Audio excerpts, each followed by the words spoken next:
Do you ever have a cabinet door where the screw keeps coming loose from the hinge and you have to keep tightening it? Maybe it's not totally stripped and you don't want to run a bigger screw in there for fear of cracking the wood.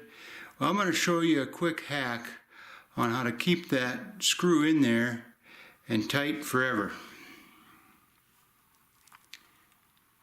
So as you can see, this screw keeps coming out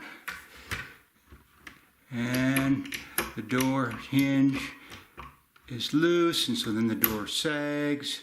I keep tightening it and it comes loose again.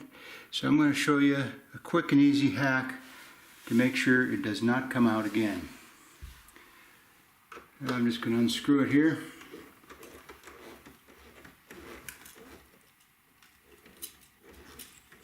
This also works with mildly stripped screws too.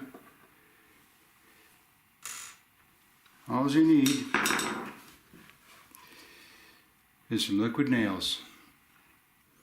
Steady your door there so that it doesn't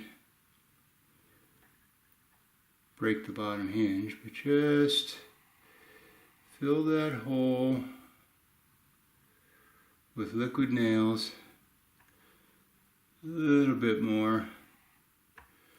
There we go. You take your screw,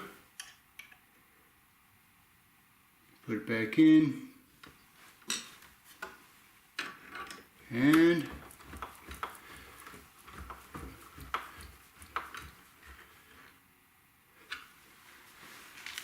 wait overnight. Total dry time is 24 hours, but it sets up in 30 minutes, and that screw's never going to come out of there again. Hope you liked my video. Make sure to like and share.